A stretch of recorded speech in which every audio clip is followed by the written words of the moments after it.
Time पे सबसे बड़ा मुद्दा है इंडिया में हिंदू और मुस्लिम्स का। पार्टी जो अभी रूलिंग पार्टी है बीजेपी, वो यही सब कर रही है। ये तो उनकी बहुत अच्छी सोच है और उनको इस पे काम करना चाहिए।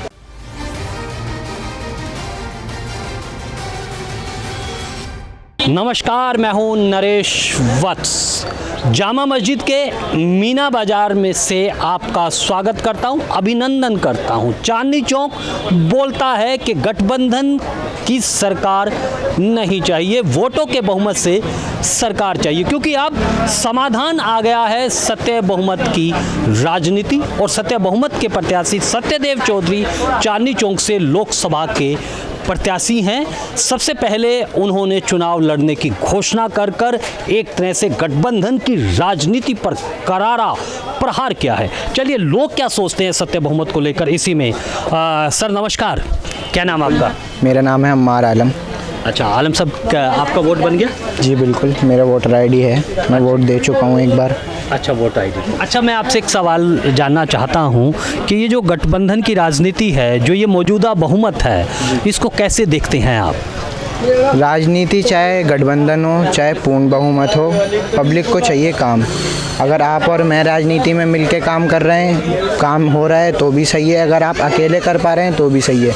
पब्लिक को काम से मतलब होता है। अगर आप दो लोग मिलके वो काम कर पा रहे हैं तो भी सही है, एक लोग देख पा रहा है तो भी सही है। पब्लिक तो उसे चुनेगी जो काम कर पाएगा। अब चाहे गठबंधन हो या पूर्ण बहुमत हो, एक तरफ काम मिलना चाहिए पब्लिक को। अच्छा, सत्य बहुमत पार्टी के उम्मीदवार सत्यदेव चौधरी चांदनी चौक लोकसभा क्षेत्र से इस बार चुनाव मैदान में हैं। वो हिंदू मुसलमान एकता की बात कर रहे हैं। उनका ये कहना है कि गठबंधन की जो सरकारें हैं वो लोगों के काम नहीं करवाती। अगर हम सरकार बनने का तरीका, नई राजनीतिक व्यवस्था लाएं, वोटों के बहुमत से सरकार बने, इसको कैसे देखते हैं? ये तो बहुत अच्छी बात है कि वो इस टाइम पे सबसे बड़ा मुद्दा है इंडिया में हिंदू और मुस्लिम्स का। जब तक लोग आपस में ये चीज़ सॉर्ट नहीं करेंगे तब तक अनएम्प्लॉयमेंट इंडिया में सॉर्ट होगी नहीं। अगर आप और मैं आपस में भाईचारा रखेंगे ही नहीं तो आप मुझे काम नहीं देना चाहेंगे, मैं आपको काम नहीं देना चाहूँगा। ये तो उनकी बहुत अच्छी सोच है और उनको इस पे काम करना चाहिए।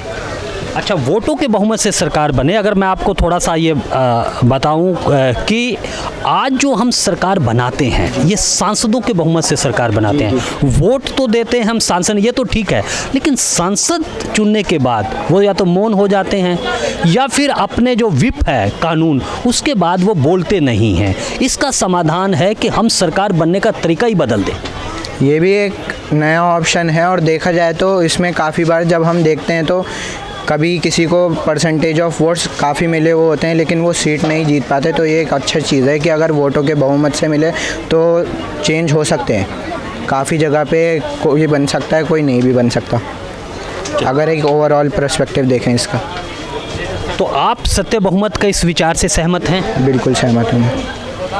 तो सत्य बहुमत का जो एक विचार है वो लोगों के लिए है, जनता के लिए है, क्योंकि लोकतंत्र में सच्चा अगर बहुमत है वो लोगों का बहुमत है, यानी कि मतदाता अधिक संख्या में जिसको वोट देंगे वो सरकार बनाए।